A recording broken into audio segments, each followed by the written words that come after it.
इस मंदिर का गायब होना लोग प्रकृति का चमत्कार मानते हैं, लेकिन इसके पीछे भगवान शिव और उनके पुत्र कार्तिकेय से जुड़ी एक पौराणिक कथा भी है। कार्तिकेय को अपने पिता के प्रति की गई एक गलती का जब एहसास हुआ तो उसी पश्चाताप में उन्होंने ये मंदिर बनवाया।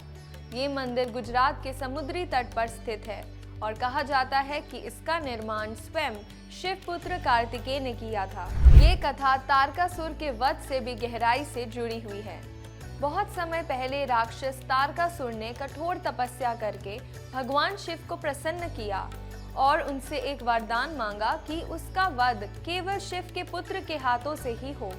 इस वरदान से घमंडी होकर तारकासुर ने देवताओं को सताने लगा। उसे पता था कि शिव और पार्वती जी का कोई पुत्र नहीं है, इसलिए वो वस्तुतः अमर है।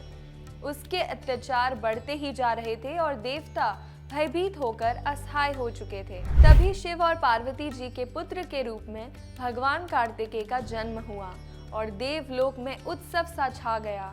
देवताओं ने तारकासुर से मुक्ति के लिए कार्तिकेय से प्रार्थना की। फिर एक भयंकर युद्ध के बाद कार्तिकेय ने तारकासुर का वध कर दिया, लेकिन उसकी मृत्यु के बाद भी कार्तिकेय को शांति नहीं मिली।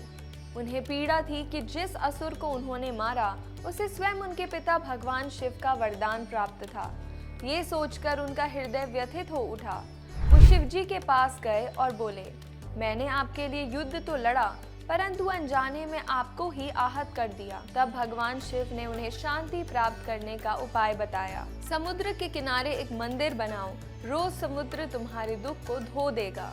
शिव के आदेश से कार्तिकेय ने गुजरात में समुद्र तट पर एक शिवलिंग को स्थापित किया। कहते हैं कि उसी दिन से समुद्र ने उस शिवलिंग का अभिषेक करना शुरू कर दिया।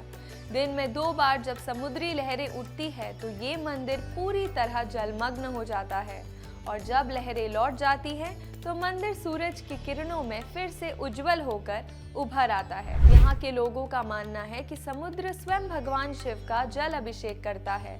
लहरें उनके चरण स्पर्श करके उठती हैं और फिर श्रद्धा से पीछे हट जाती हैं। ये अद्भुत मंदिर है थंबेश्वर महादेव मंदिर, जो गुजरात के कविमकम बाई के पास स्थित है।